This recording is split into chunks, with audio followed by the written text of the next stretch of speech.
All right, my pen friends. Another lousy unscripted video for you here. I want to talk about titanium nibs.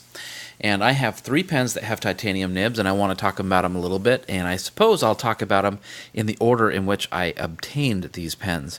So let's start off with this, the Kara's Kustoms. They come in these nice boxes. Cardboard boxes. I think it's kind of funny. Dozens of satisfied customers. Obviously, it's in the thousands, if not more than now. Anyway, it's interesting how the pen is suspended like this. These are very tough pens, so having them in a nice pen bed and all that stuff really isn't necessary. And the Kara's pens can come in many different materials. They've got different colored aluminums. They've got the brass, the copper, and they have different models, and they have many different nibs.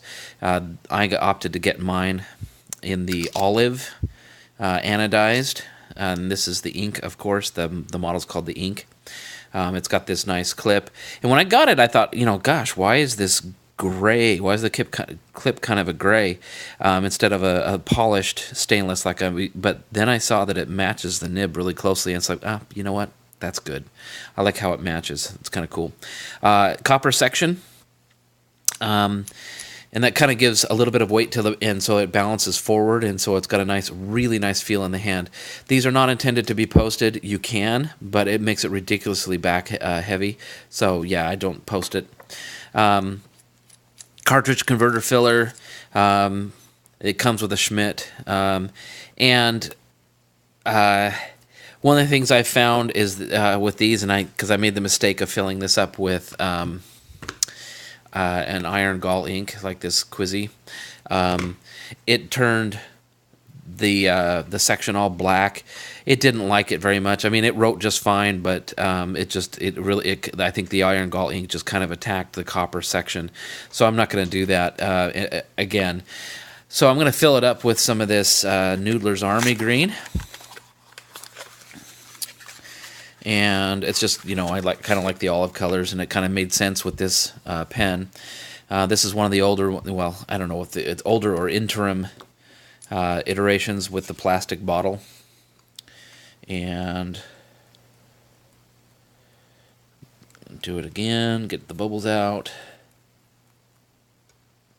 Pretty decent fill. All right. One weird thing about these inks is that the nib is kind of recessed down inside the section like that. I think it's kind of weird. But I think that they went from a number 5 to a number 6 nib, and they had to make some accommodation for the larger nib to still fit in the same size cap, because the length of the 5 and the 6 nibs were so drastically different. They would have had to completely redesign the pen. This way they were able to get around that. And really, even though it's a little weird, it's very, very functional. So this was the first titanium nib I got. Titanium nibs do have some flex, some give to them. They are not intended to be what we would call like a full flex pen, because if you flex them too far, they will remain flexed. In other words, they will be sprung, just basically making it, ruining it. And so I took this pen to a pen meetup, one of the Pelican hubs, and one of the people there borrowed it, completely destroyed the nib, and brought it back to me, didn't say a word, and just handed it to me, and then went about her business. And I opened the cap, and of course the nib, the tines were bent, all sprung out and basically ruined. I was able to bend it back so you can't even tell. It's nice and straight now. And as you can see, these are Bach nibs. I think Bach is the only company that's making these titanium nibs. I mean, Jovo may be making them now, but Bach pretty much pioneered them. Well, I mean, if you want to go way back, Parker did with the T1. But anyway, as far as modern nibs, nib units, Bach, at least initially, was the only company that made them. And they make them in the number 5 and number 6 models. I don't have a number 5. All I have are number 6s. But anyway, so this is the Kara's Kustoms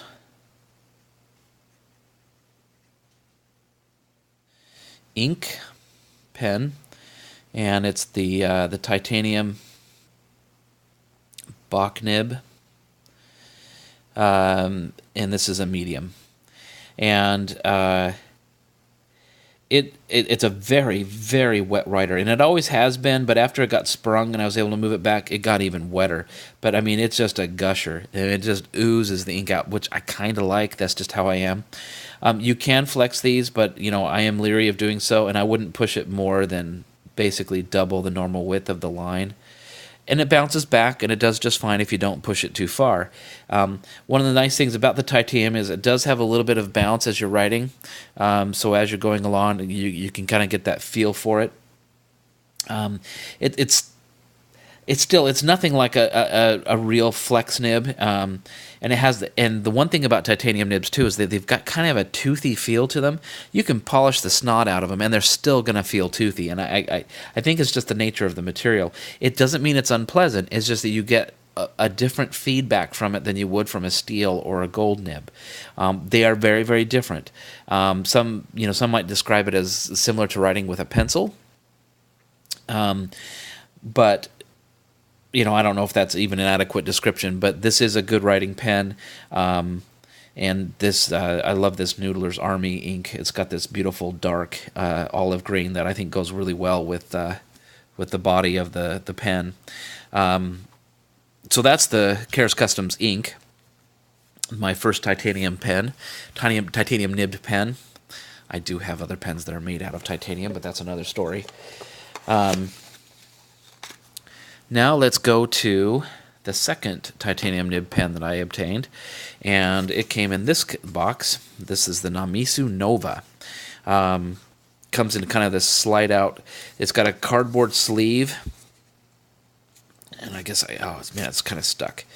But there's a cardboard sleeve on the outside of it. There we go, of another box, and then there's a pen bed that slides out from there. So it's kind of like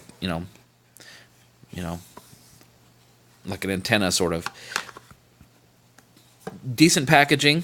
Again, though, we're talking about a pen that is made out of solid titanium. It can take an enormous amount of abuse, and it will just laugh, even more than the ink can, and the ink is a seriously robust pen. But this being solid titanium, it can just take it and go. Now, you'll notice something a little weird about my pen. The ends are kind of that bluish color. Well, I like to flame anodize titanium. That's basically where you just take a torch to it and it gets this beautiful color.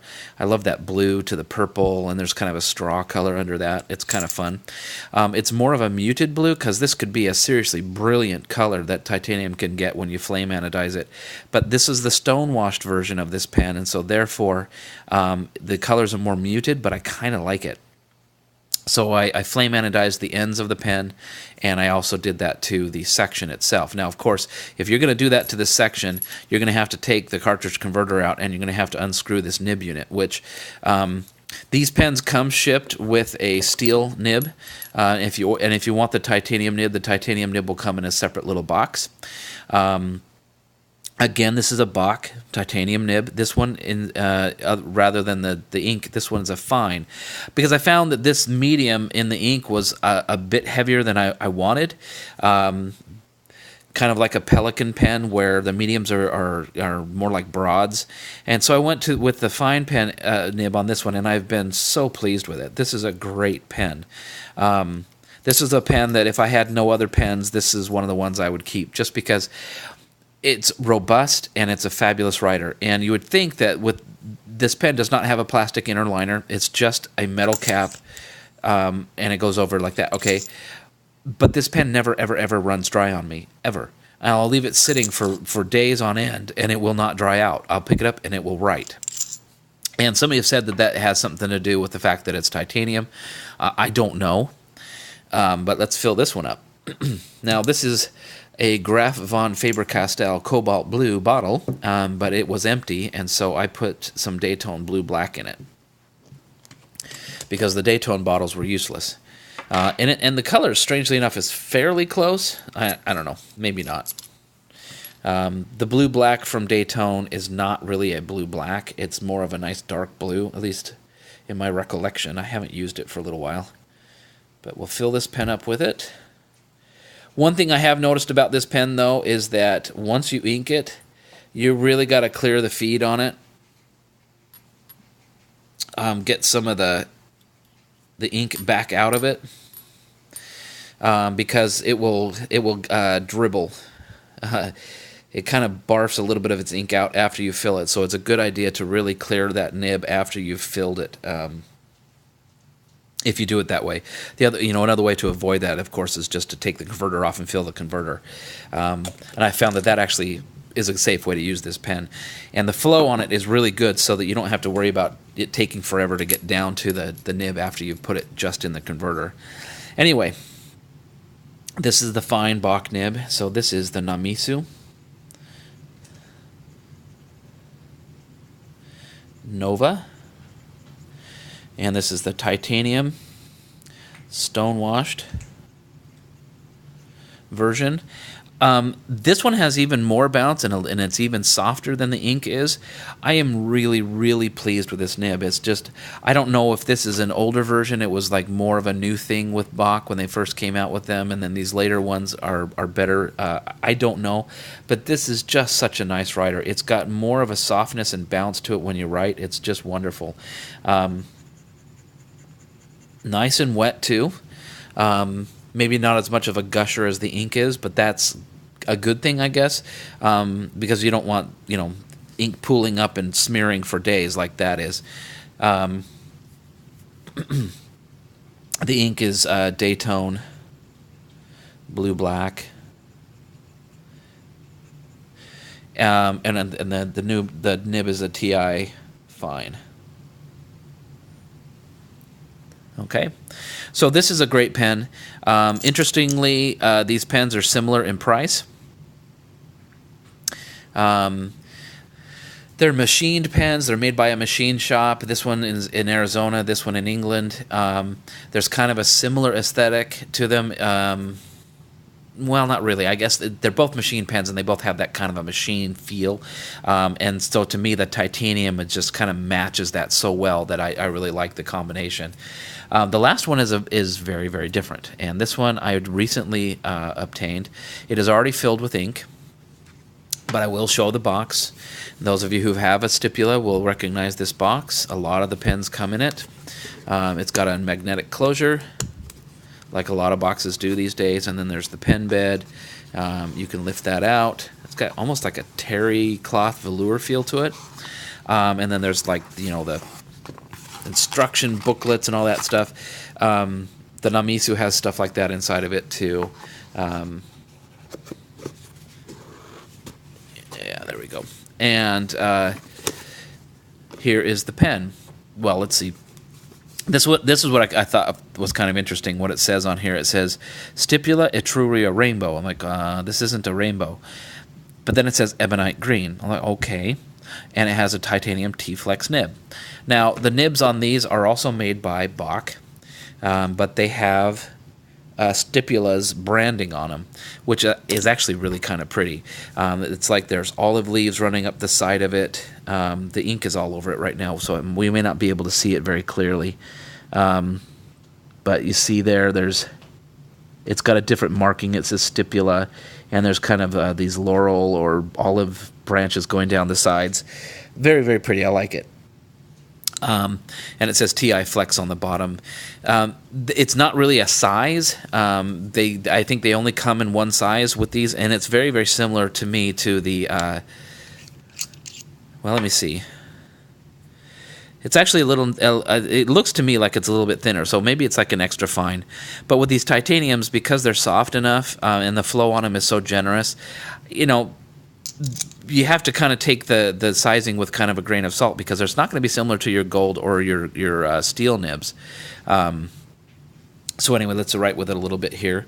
So this is the, let's see, I think this is a function of this kind of ink. It's just having a hard time starting. So this is the Stipula Etruria Ebonite. Sorry, my writing reaching around the camera sort of here.